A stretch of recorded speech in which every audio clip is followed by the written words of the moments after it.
नमस्कार, आप देख रहे हैं एनबीसी हिंदी और मैं हूं आपके साथ मयंक तिवारी। आज हम आपसे जुड़े सबसे करीब के मुद्दों में से एक बच्चों के स्कूल के दाखिले के संबंध में बातचीत करेंगे। अप्रैल का महीना चल रहा है। लोग अपने अपने आंखों के तारों का भविष्य बड़ी बड़े स्कूलों के बैनरों और स्कूलों की ऊंची इमारतों के सहारे उज्ज्वल करना चाहते हैं। सवाल ये है कि क्या मोटी रकम देकर जिन स्कूलों में आप अपने बच्चों को छोड़ते हैं वो आपके बच्चों का भविष्य आपके अनुमानों पर खरा उतार पाते हैं, या केवल आपको आश्वस्त करके अपनी दुकान चलाने में व्यस्त रहते हैं। बड़े बड़े स्कूलों में धन उगाही बच्चों के दाखिले के समय से ही शुरू हो जाता है और सभी सर्टिफिकेट्स के लिए एक एक करके लोगों से दबाकर पैसा लिया जाता है।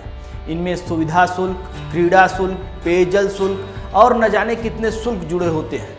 लोग अपनी मूलभूत सुविधाओं से तमाम समझौते करके स्कूलों की हर शर्तों को पूरा करते हैं, लेकिन जब बच्चे कुछ विशेष कर नहीं पाते हैं तो लोगों के हाथ निराशा छोड़कर कुछ नहीं लगता। स्कूलों में फिर पेरेंट्स मीटिंग के जरिए साफ कर दिया जाता है कि आपका बच्चा ध्यान नहीं देता, शैतानी करता है, वगैरह वगैरह।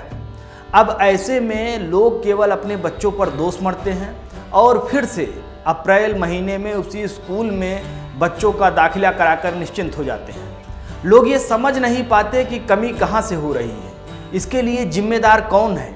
आप सभी से अनुरोध है कि बच्चों के साथ समय दें और बच्चों को समझें। स्कूल में कोई बच्चा केवल 4 या 6 घंटे रहता है, जबकि आपके साथ आपका लाडला 20 से 18 घंटे रहता है। जब तक आप बच्चों को नहीं समझेंगे तब तक वो बेहतर नहीं कर पाएगा।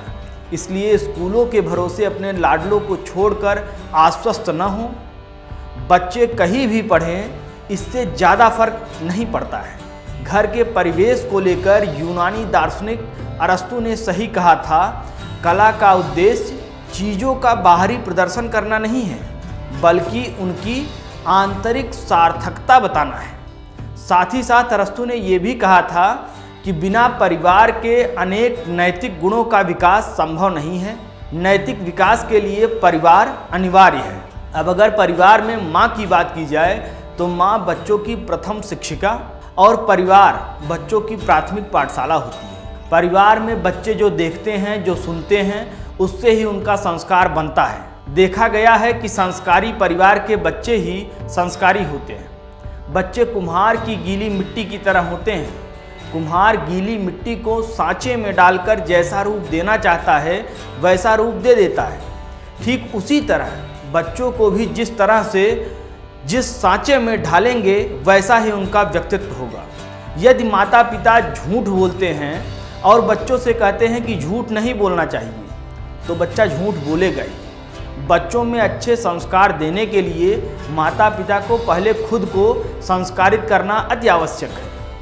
बचपन में जो संस्कार पड़ जाते हैं वो जीवन भर साथ रहते हैं, लेकिन बदलते परिवेश में परिवार का मतलब सिर्फ पति पत्नी और बच्चे तक ही सीमित रह गया है। पति पत्नी दोनों ही रेस में भाग रहे हैं और बच्चे नौकरों और दाइयों के सहारे पल रहे हैं।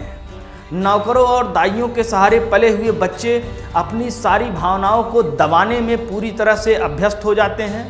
नतीजा बच्चे मानसिक विकृतियों के शिकार होते हुए पाए जा रहे हैं।